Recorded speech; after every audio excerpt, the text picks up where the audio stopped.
Look. Listen. Listen. Gotta be faster than that, Geese. No! Taylor. Darn.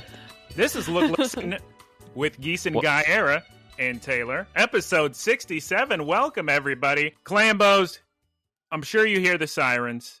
They're here because we don't have time to mess around. Let's get through this so I can get back to playing Spider-Man. All right, let's go. Everybody, Geese Peep, say hello. Hi, guys. Big news, everyone. Big news from Geese Peep, everybody. What's the word? I got my colonoscopy. Thank you for listening, everyone, to Look, Listen with Geese and Guyera. Geese got a colonoscopy this week. Thank you. Nice. How'd it go? Oh, Don't show those to Taylor. Those are some pictures for our Patreon supporters. My colonoscopy went well. The prep wasn't as bad as I thought it was going to be.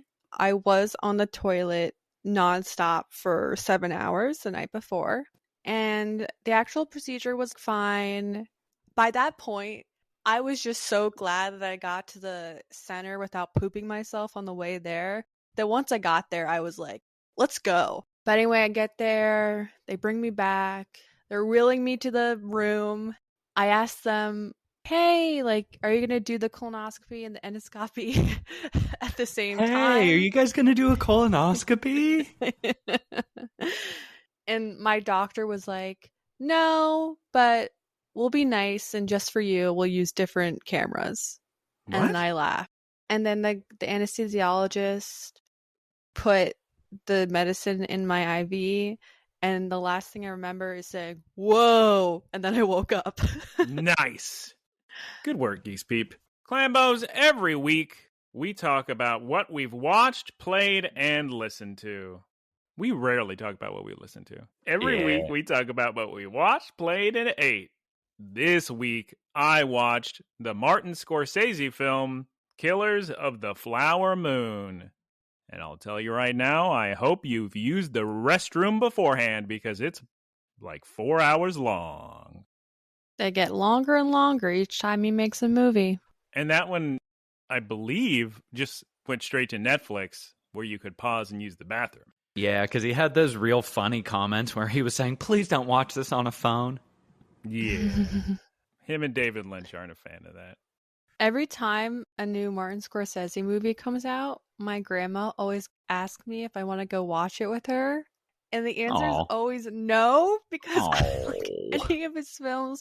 She asked the grandkids when we were at the beach one year if we wanted to go see Wolf of Wall Street together. And I was like, Grandma, I think I'm good. I'm good, Grandma. Thank you, though. Oh. It's a good movie. I don't think it's as good as Anatomy of a Fall, but it's entertaining.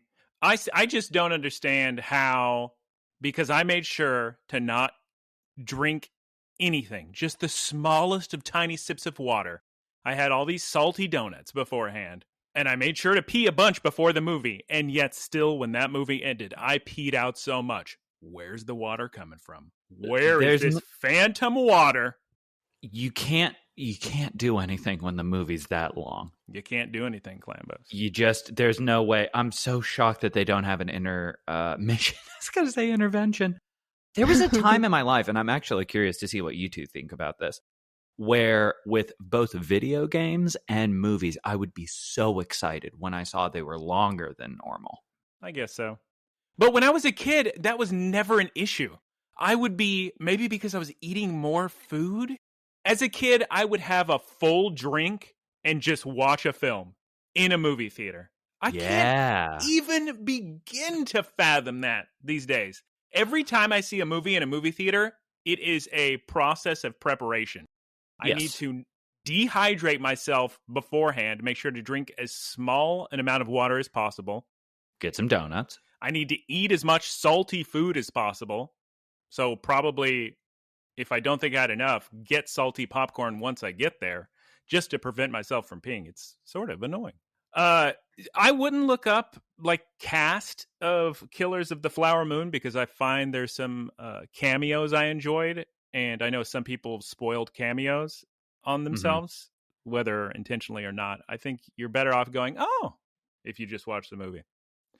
but it's one of those movies where you watch a trailer and then you think all these things are going to happen, and then you actually get into the movie and go, wow, that thing they showed in the trailer doesn't happen for about 2.5 hours. That's crazy. And then in video games this week, oh my God, what a week for video games. Are you kidding me? What a year. What a year. What a week. Got him, Geese. Marvel, Spider-Man 2, and Super Mario Wonder. Poor Super Mario Wonder has been neglected. I 100%ed the first few stages. Very, very fun. Adorable. Cute. Nice. Great game. Spider-Man 2, though, which I have to beat so I don't get spoiled. Oh, man. So much fun. Swinging around is great. So many combat options. I'm crying in side quests. What? You guys got to play Spider-Man 2. And the DualSense features are so good. Every little thing has a different force feedback sort of thing. And there's something you do a lot where you have to line up two little things, but the controller is shaking real hard and then the triggers, and it's kind of tough, and it's lots of fun. Like I said, if you're one of these goofballs that wants to wait to play it on PC, at least do yourself a favor and use a DualSense to play it, because a PC can still send those signals to a DualSense and get a PS5-like experience. So that's really I recommend. Yeah, that was I had big no news. idea. Very sick. And then finally, in eaten news, I ate some chicken dumplings. They were okay. And then before Killers of the Flower Moon, I got some delicious donuts from everybody's favorite donut place, Sidecar Donut. Sidecar Donuts. It's approved. Butter and salt, always delicious. Now, they're seasonal flavors. I always have to try them, but this... Of course. Sage apple pie donut, Clambo's, it's the exact same problem as these kava drinks, where the apple pie inside is great, but this sage compote on top it's not food. It's soap. Why are people trying to eat these terrible floral flavors that don't taste good at all? They just... Now, listen, floral flavors are fantastic. God, it ruined the donut. I wiped off all the sage cream and just threw it away. Did you do it in front of them? No, it was in the little seating area in the Grove. I was just picturing you aggressively scraping off the top of a donut, making eye contact for the person who just made it. Yeah. And that's my week, Clambos. Geese Peep, would you like to discuss some food, perhaps, this week? Ooh. Or a Mario Wonder? The food I was going to talk about was just related to the colonoscopy because I had only liquids the day before, which was fun. And yeah, just really light food. And since then, post colonoscopy, I've been eating chili. Mm-hmm. And I have a question. Yeah. You guys are both Texans. Do you guys like Texas chili without beans, or do you like beans in your chili? You couldn't pick less Texan people to ask this question to, but I'm very much not a fan of beans in chili. My family puts beans in their chili. It's fine. Their chili is actually really good when you mix it up with sour cream. Yum, yum, yum. It's just, I don't know, if I'm eating, and I'm not a big meat eater, but whenever I get to beans, okay, I'll tell you what it is. It's not that it's bad. I just feel like you're trying to add either a filler or a healthy component to something that should just be a hedonistic meal. It's the same thing as those mixed nuts where 90% of it is peanuts. I get that. I think for a lot of people it is filler and it's like make themselves feel better about it. But I think the beans actually elevate the chili. Whole elevated chili with geese. Mm. You want to discuss Mario Wonder, Geese Peep? Yeah, I've been playing it. All right, now it's Taylor's time to discuss whatever he's gonna say this week. Oh. I'm more excited about Lies of P DLC than Elden Ring DLC. Ooh, wow, that's crazy. It's very quick. It's very fast paced. There are a lot of build options. They do all of these cool things that make the game fun to play. So normally when you have a Souls-like, people invariably compare it to, Souls games. Now, question from the Yes. audience being me. Yes. Is it more Sekiro or is it more Elden Ring where I can play it, where I can just bird farm and cheese and beat anybody I want? So definitely closer to Sekiro. Oh, Certainly the way God. I did. It's more difficult because the parry timings are a lot harder. I know there's some way. So I didn't use any items other than the grinding stone and health flasks. So I never summoned and I never used any throwing items or anything. So I can't personally attest to this, but what I read online was that throwables are very good. But it has a very cool story. It's more overt than something that FromSoft puts out. Overt, you say? Yeah, normally they're a little more enigmatic with their storytelling, so it's more mysterious, more. Well, that's a big thing. They're not clear about the story. You read a bunch of things and then read a Wikipedia article. Exactly. Lies of P is much more direct. It says, and it's closer to Sekiro in that regard, where it says, here's the story, you're playing through it, this is what's going on, pretty clear picture. Very sick. Highly recommend it to anybody. I know I've been saying that for the past couple weeks, but it's been a long time. I really just can't gush enough about it. I mean, the subreddit only has like 40,000 members in it, and it should have more.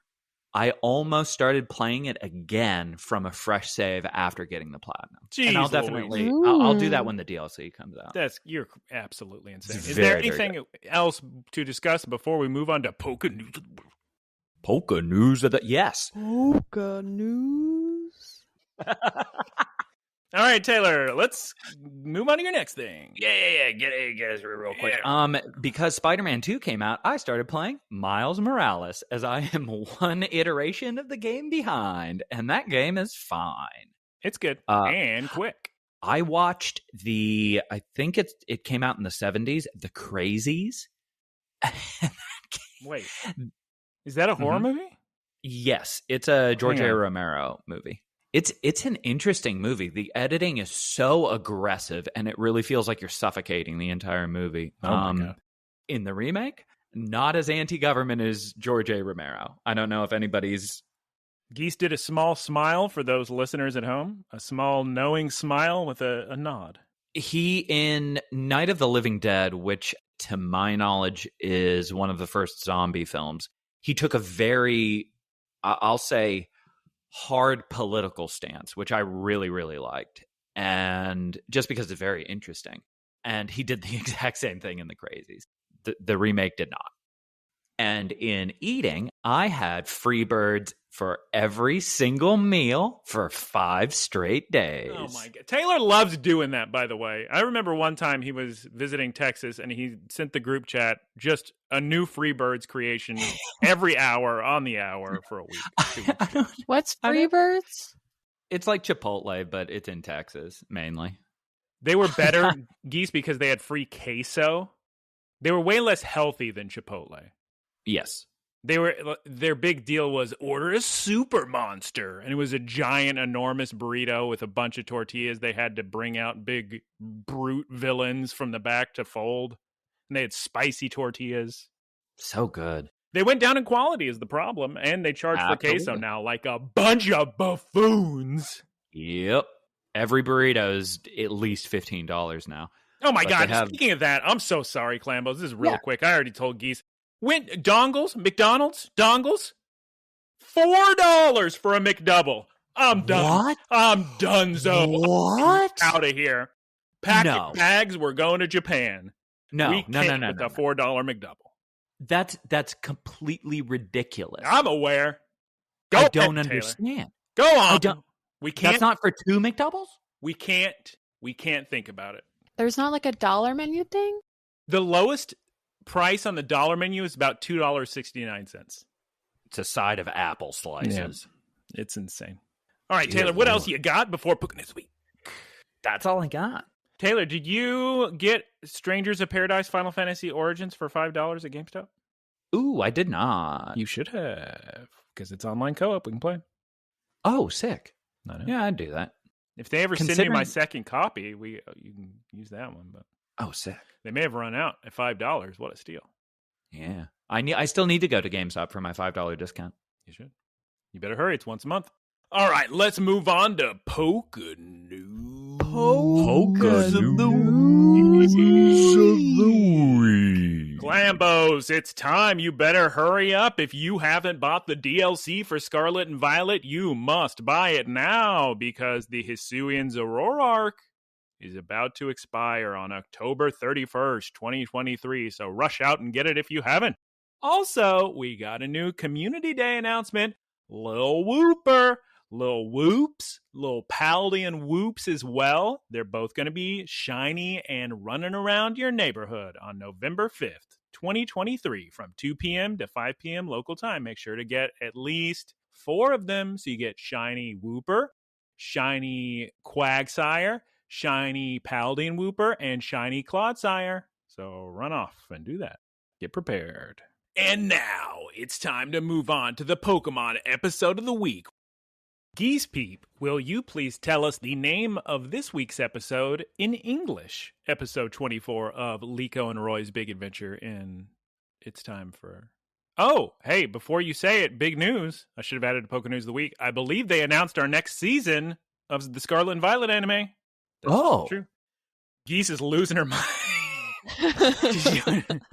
She's doing those YouTube thumbnails with the person going, big gas face and the big giant eyes and the eyebrows up to the moon. I should be a professional thumbnail person. Yeah. Thumbnailist, yeah. But we're going to get a new intro theme song. It'll be very exciting. And I'm going to have to change the title of everything from Liko and Roy's sets out on their big adventure, etc., to whatever the new season's called. The name of the episode in English, Geese, please, for the Glambos. Reunion at the Old Castle. Or in Japanese, Kojō de no Saikai. Ooh, the way you said Saikai was sick. Well, I've been practicing my Japanese, Glambos, every single day, Duolingo. God, the phone app is so good. Because I use desktop most of the time, but the phone app, something about how big and clear the kana is, it's just so easy to read. All right, Glambos. We open with all of the brave Asagi Great Salami discussing Terapagos. But Captain... Turtle on the table. Geese has found a turtle on the table. It seems to me Captain Pikachu is a bit suspicious of Terapagos. Maybe he senses some great power in this little turtle. Who's to say? Ow. Well, Glambos, Dot gives us some very... What's she's got pains. What's the adjective I'm looking for? Dot says, oh, it's a turtle Pokemon. Very astute. Dot. Also, quick question. When they say the word turtle, what are they picturing in their head? That's an incredibly good question. Yes, I had that same question. Because Roy says it's not a Squirtle, but how do they know what a turtle is? Maybe they mean it like... Maybe all like the turtle Pokemon are like under the family of turtle. They have like their own, species, family, genus thing. Right. So you open the dictionary in Pokemon Land, you look up the word turtle. Next to it is a picture of Squirtle and Choodle, etc. Maybe. But the Pokedex does not know what Terapagos is. And Geese, Sprigatito's playing with Terapagos' little tail, and it's cute. Let's go to Grandma's, Liko and Roy. She'll know what's up with this ancient mystery legendary turtle. Captain Pikachu, you're in charge. Hold down the fort, you little Pokemon, which I found. I'm sorry. Bring in another adult. Why is he just doing it, him and 2 children? Bring in another adult. Geese does have a problem with Fritos taking it solo with the kid. To be fair, most of this is more backup than Fritos normally has. And they're just going to Liko's grandma's. So there's a built-in adult to the vacation. What could possibly go wrong? Nothing. Roy's packing just mountains of berries, which comes up later, I feel. Or doesn't come up later, I should say. I was laughing so hard at Fuecoco looking at Roy pack and just going, hungry. Such a good Pokemon. It's a giant mouth that just talks about how hungry it is. Yeah, he's great. Geese loves him. Yeah. Oh, okay.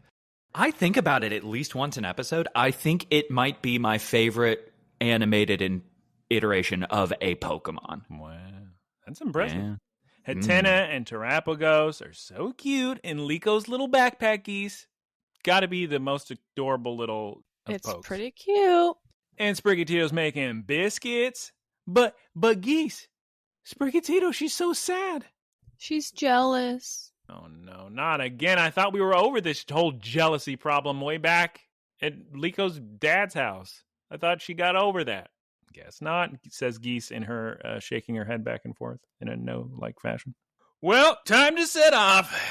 Taylor, we cut to the Explorer's sub, and Amaranth is talking to the butler man on Zoom call, showing Terapagos' video, which, hey, we spoke about this last week or 2 weeks ago. One of us was asking, how does Amaranth know about all this? Turns out he was there in the cave the whole time, videotape. How? Where? When? Behind a rock. Then.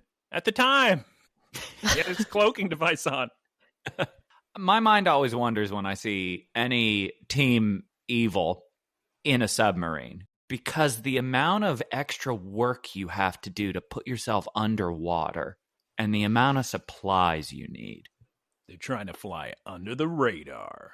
Yeah, I guess. Amaranth is explaining that the kids are on their way to Hammerlock City. You know, the one with the giant castle walls from the Middle Ages. Which this did clear up for anybody who was wondering if he was going rogue. Guess not. Who? Amaranth. Well, he's not allowed to be doing this, right? Or no, he basically strong-armed his way into being allowed to do this, right? Yeah, he's doing this outside of being given orders. But he's still reporting to Butler, who I guess is just the most important person. Well, we have his name somewhere in my notes, and we'll find it eventually. But the Butler can't get a hold of Master Spinal. Instead, he gets Onyx, which that man's name is going to change in English. Unfortunately, we don't know his English name yet, so we have to call him Onyx. You know, like the English Pokemon name, Onyx. I hope they change his name to Steelix. That'd be hilarious. Okay, so he's got a goofball design. We've met him before, though, in the League of Evil episode when everybody was revealed. He's got. these are all just Kingdom Hearts villains. Yeah, big time. He's got his Garganical, Onyx, and Songo. Songo's the girl. Songo's sitting on her Glalie. Okay, here we go. The Japanese name of the butler is Homber, like a hamburger. Homber? So you guys want to call him Hamburger? Or yeah, hamburgers. I like Butler. You want to call him Butler? Yeah, Butler works. You like Butler better than Hamburger? Yes, because it's less confusing for the audience. Okay. Oh, yeah. Only good people are named Food. That's true. So the two Organization 13 members start giving Butler some sass, but then Butler's Dusk Noir comes out and scares them into submission. So it's an odd scene. We cut to the kids getting off the train from Motostoke to Hammerlock, and Frito's there as well, obviously. A yellow plumage Squawkabilly shows up. Oh my goodness, it's Liko's grandma's. We've met him before. Geese Peep, do you remember what the Squawkabilly Geese, do you remember what the Squawkabilly yells out? Liko and Castle or something? Liko Old Castle. It'll lead the way. And then, as they start to leave, my question is, was Fuecoco eating the grass? Was that boy eating grass? I don't put anything past him. Also, can I just say that I was very disappointed that there was no fun train scenes in this episode? Yeah. Geese and I do love a good train. I forgot we were looking forward to the train. Well, it's not. It's set in England. I think England has good trains too. But yeah, they're fine. Anyway, there's a Morgrim watching from the shadows. Everybody's walking through the woods. There's a little blip bug. Squawkabilly leads them to a stone journer hiding flush against some other stones, and it's a secret passage to Liko's grandma's house. Ooh, very sick, very cool, mysterious. Everybody go into the Hobbit Hole Cave. And as they slip in, we realize that the explorers have been hot on their tail, but the grunts have lost them. I guess they were just a little bit too far back. The grunts then get jumped by that Morgrim from earlier, causing trouble. The voice acting from the Morgrim, absolutely hysterical. top tier. Everyone watch this episode. Just listen to that Morgrim talk. It's wonderful. So now we see the kids and Fritos walking towards Grandma Liko's castle. They got to go through a secret garden passage.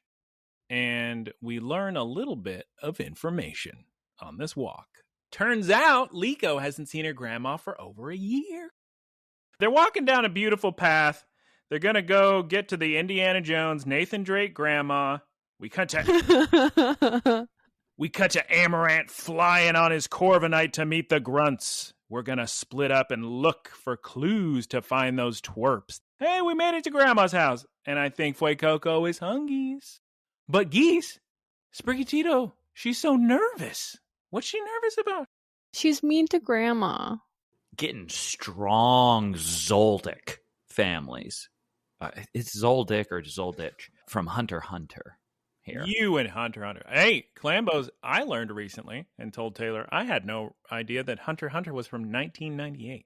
I've been watching a series. Well, it's not a series, but YouTube keeps recommending me videos of the best Game Boy Color games you've never heard of. Or the top 25 Game Boy Color games of all time. Watch Mojo presents Game Boy Color. And one of them from 1998 was Hunter x Hunter, the Game Boy Color game. And I said, what? Yeah. It was a brand new anime that kids like. It was remade in 2011, I think, and the new version is so much more appropriate. The old one has this very distinctly dark 80s vibe, and the new one is a little more fantastical. Well, it was late 90s. Anyway, Arcanine greets everybody. Oh my god, Grandma, introductions all around. Yoroshiku, onegaishimasu, hajime mashite. Geese, what's Grandma's name this whole time? Diana. Oh my god, Sprigatito attacks Grandma. Sprigatito, what are you doing? Misbehaving? Geese is losing and crying. Sprigatito attacks Grandma. But Grandma's not bothered though, is she, Geese? No, she ain't. I hope What's she ain't? She's not even bothered. All right, we cut to dusk. Captain Pikachu's hungry. There's no reason, I'm telling you, right now, Clambos, there's no reason that they keep cutting back to the Great Salami. Because nothing happens in that plot line other than Captain Pikachu's hungry and then I think he eats something. Back to the castle. Turns out, Clambos, this castle is just one of many hideouts for Diana, the most wealthy woman to ever live. It's just Lara Croft. She's so sick. She's got a chandelure. Now, when I say she's got, we will learn these Pokemon all just hang out here. She doesn't actually own any of them. They just live here, much like the Bravasagi. Nobody owns the Pokemon. They're just hanging out because they want to. Well, Roy is definitely Fuecoco's trainer. They made it official. Charizard, I'm pretty sure. I think it's just the guys who like walking around. The Caracoles and the Elekids. I don't know. Anyway, hanging out in her house, we see a Chandelure, a Runa Regis, a Golett, a Clink, a Flapple, a Shiinotic, a Galarian Yamask. Roy is very impressed, as would I be, so I'm with Roy on this one. Very impressive, Miss Diana. Do we know her last name? Do Pokemon people ever have last names? You tell me. Ross. Lieutenant Surge. My name's Mr. Surge. Lieutenant's my father. Yeah. Ooh, there's also an Applin and a Doublade. It's a castle of freedom, Clambos. Everyone can leave at any point.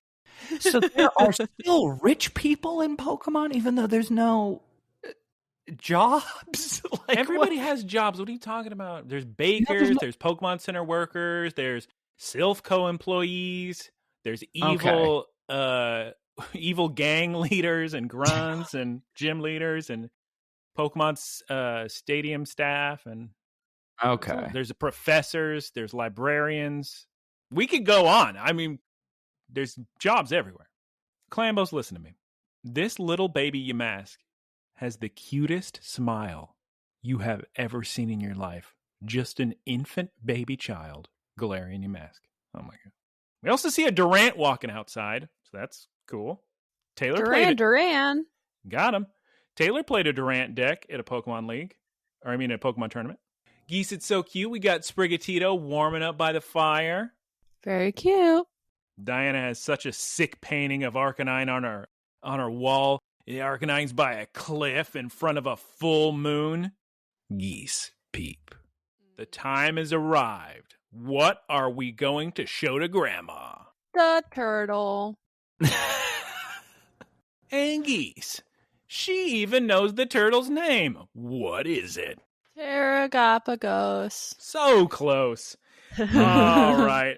Turns out Terapagos was hibernating in the pendant the whole time, Taylor. Can you believe it? Yes. This next part is very, very sick to me, which is the anime itself is speculating, just like everybody else, when Terapagos was first revealed.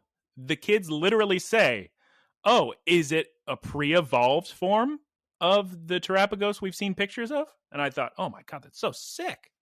I also thought that was real sick. Because I thought, oh, it just sounds like us. But Diana doesn't even know. She just says, the picture I know from all those books in the journals of Lucius, was Lucius, right? Yeah. I'm getting Clambos. I'm getting the names goofed. It's real easy to get Spinal and Lucius and Goofballs and whoever the third one is. The problem is, Lucius sounds like an evil man's name. Right, but he doesn't work for the obviously evil group, the Explorers. Incredibly evil. Yes. Unlike the good team, the Rising Volt Tacklers. Exactly. Yeah. Well, Diana doesn't know. She knows she's seen the bigger form that was teased in the Scarlet and Violet games. But she does know that it was one of Lucius's Pokemon. And it's also kind of interesting that she chose Liko to have this pendant instead of Liko's mother. She's not the chosen one. Sorry. Yeah, I guess not. Roy burst in! He's got terrible news! Fuecoco. I love this scene. Fuecoco is hungies. And then I said to myself, Roy, you packed about 10 pounds of berries. Why is the boy not munching on some of those berries you packed? I normally have a lot of sympathy for anybody who's hungry in Pokemon episodes. This time, I was thinking, Fuecoco, you've done so many things wrong for you to be hungry right now. You were eating grass. You had plenty of berries. We cut to Captain Pikachu. He's going to town on eating. He's double-fisting 2 bowls packed to the brim of Poke food. These cuts are very silly. I don't understand them. They're only here to annoy me. We cut to the Explorers at night by the Stonejourner. Cyrilege, you psycho cut. And oh no, the Stonejourner runs off. It got hurt. Just runs away. Kind of weird, because you feel like, wouldn't it be very strong? You don't think that Amaranth's Cyrilege is incredibly powerful? I guess that's true. More powerful than a Stonejourner that just...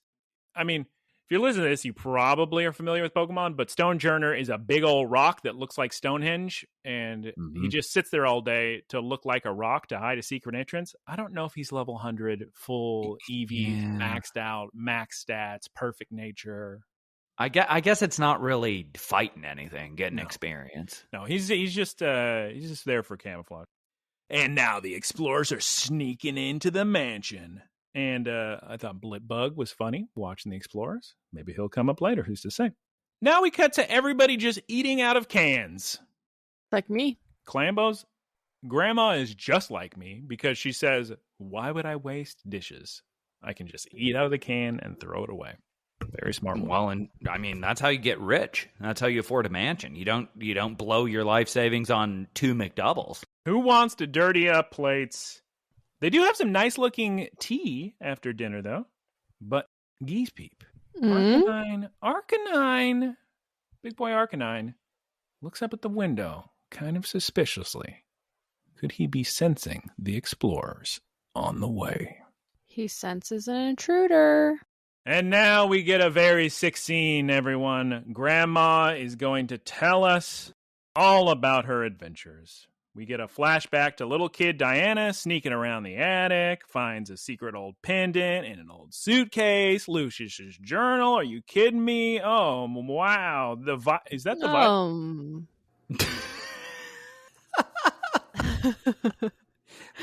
was that noise? And then we see, is that the Violet book? Oh my God. Geese. Oh, Geese. There's a little baby with her. Who is it? I thought it was so Baby funny. Growlithe? It's a baby Growlithe. It was so funny because when Diana was talking about her story, she was telling it to Liko, and she was like, I was even younger than you. And in my mind, the subtext was, and twice as sick. Yeah. At this point, I realized that is an old Arcanine because Diana is an old lady. And if baby tiny pup Growlithe has been hanging around her since she was younger than 10 or something. This is still an anime. It still follows anime rules. So she's probably like 45. What, grandma? Yeah. That's what, I mean, think about Auron. Auron from Final Fantasy X? That's the one. Isn't he like 600 years old? Everybody just keeps talking about how old he is, and his canon age in game is 35. Baloney. It's very, very funny.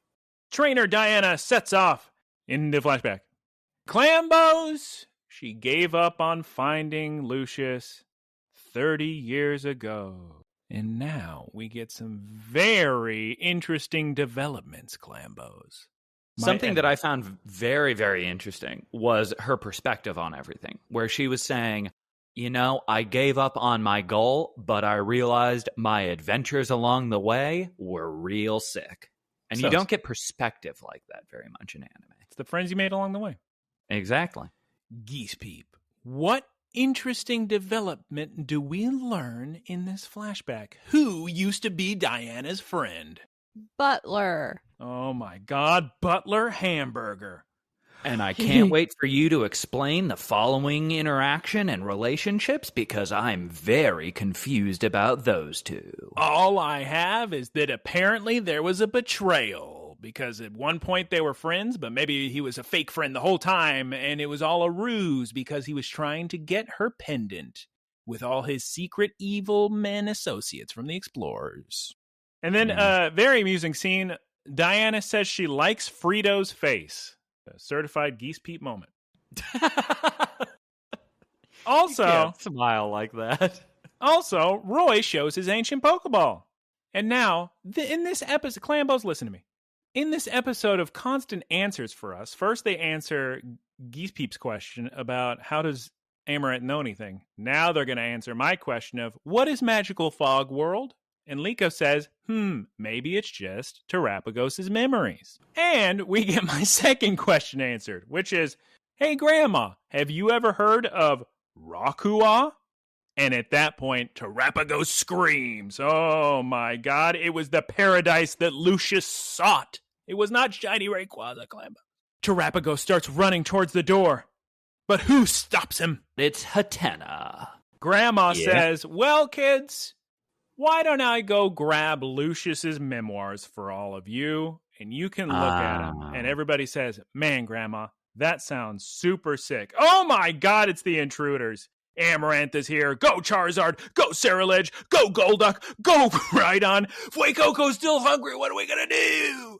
Now, we're nearing the end of the episode here. When I was watching this episode, I thought to myself, oh my God, what's going to happen next? What's going to happen next? Terapagos is getting ready for something. Hatena's losing it, Clambos. She starts running around in circles and she passes out from all the emotion. And then we get to be continued, which shouts out to the episode. They got me with the cliffhanger because I really was not expecting the to be continued screen right here. I was very curious what Terapagos was about to do. Clearly, Hatena is sensing something from Terapagos emotionally, keeps trying to stop Terapagos from going to the door, the emotions Terapagos is feeling now are so powerful, it makes Hatena just unable to function. So whatever happens next week, going to be a pretty big deal. And I, for one, am excited to see it. Me too. Geese, take us into Professor Frito's seminar. Today's Pokemon is the Pokemon Squawkabilly, who comes in different colors: green, blue, yellow, and white. Each one has a slightly different nature. but do you know what nature the yellow ones are like? Is it A, serious, B, violent, or C, crybabies? Strangely enough, violent. I So laughed funny. so hard. Anyway, different colors of Squawkabilly have different dispositions, so each variety keeps its own flock, and the different flocks never stop fighting each other for territory. Aw.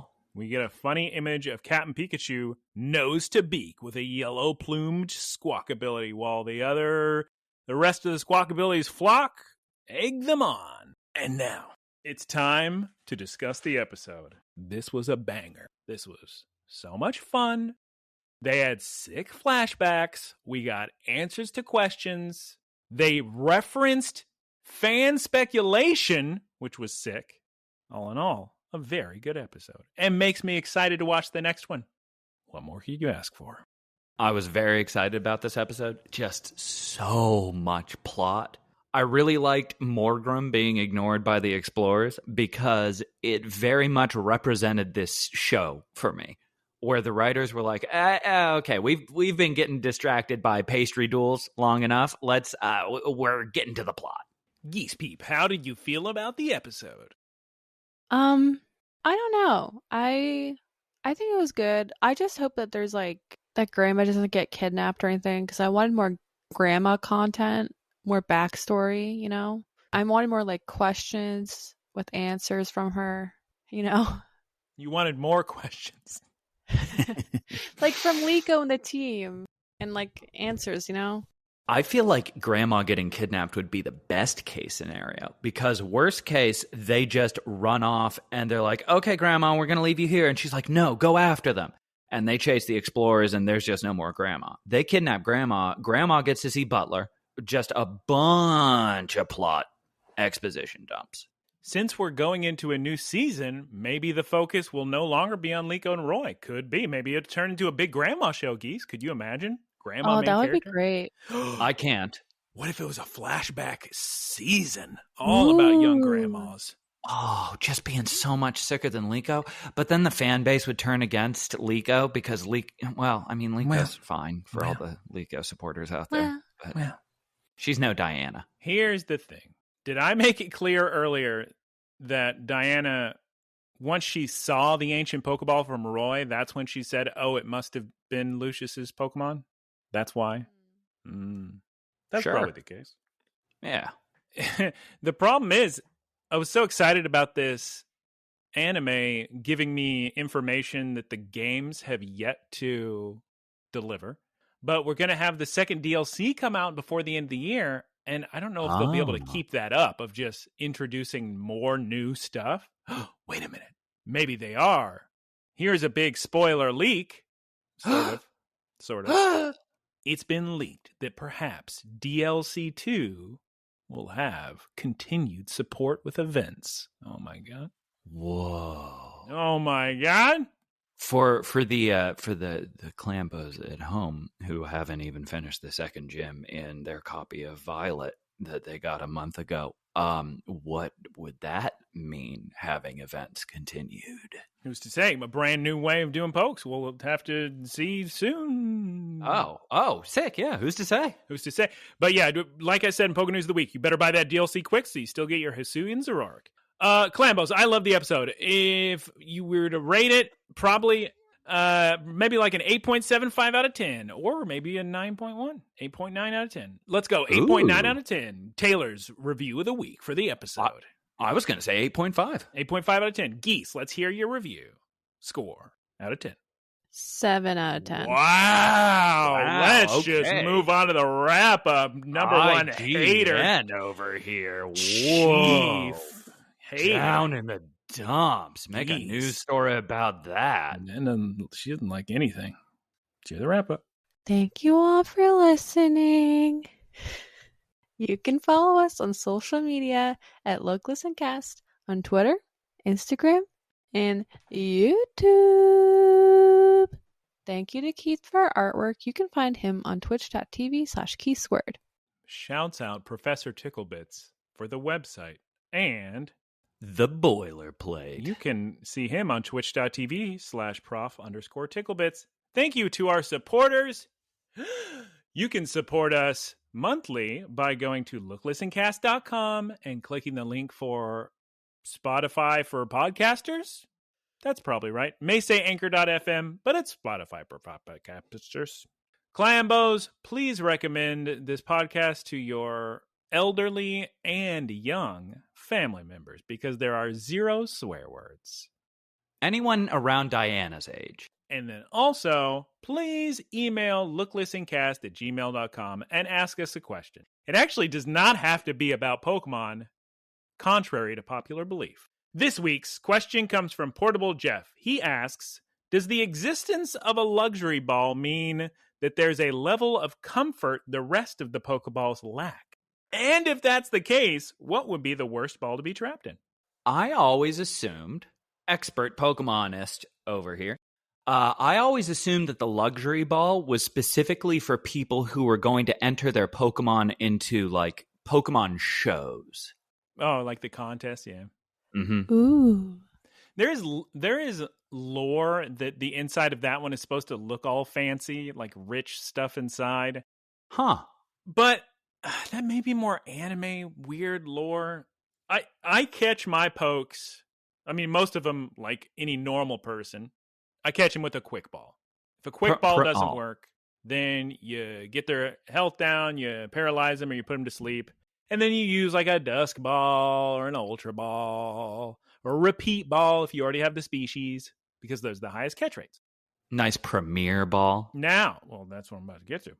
When you're catching shinies, you look for a Pokeball that meshes the best with their color. That's the one you go for. But if it's a super rare Pokeball you only get one of in the game, you probably don't want to use that, so you'll end up using something else.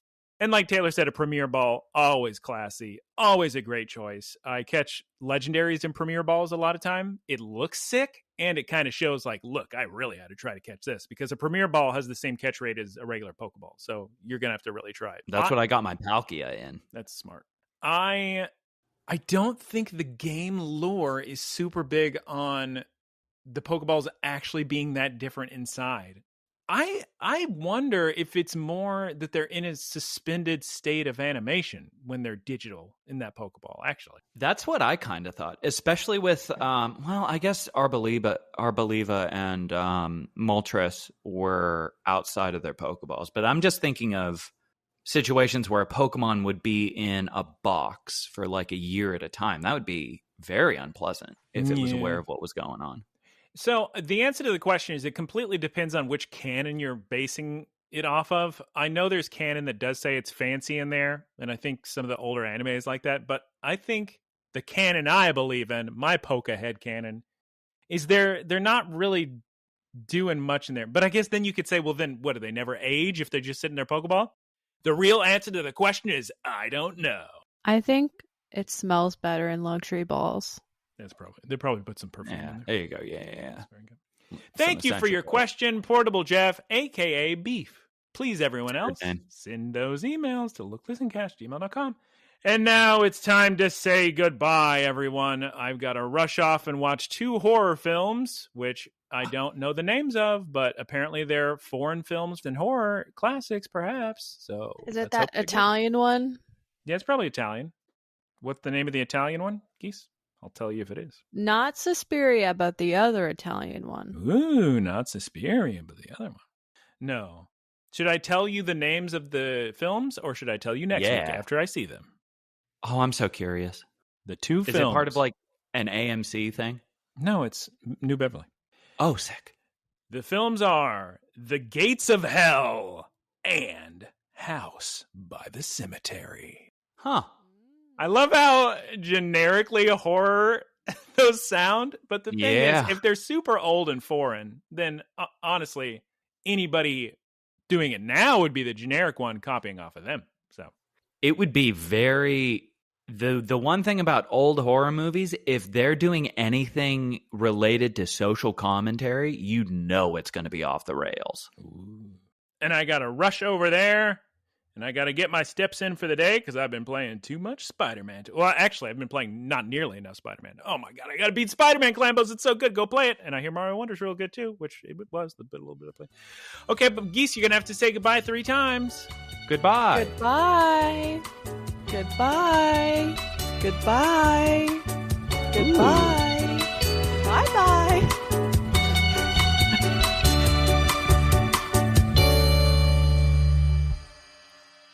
Howdy, y'all. It's me, Geese Pete. Thank you for listening to the Geese Pete Productions podcast. Geese Peep Enterprises, doing business as Peep Industries, together with its subsidiaries, is a diversified worldwide entertainment company with operations in media networks, talent management, parks and resorts, multimedia entertainment, and consumer products and interactive media. Geese Peep Enterprises is a Dow 30 company.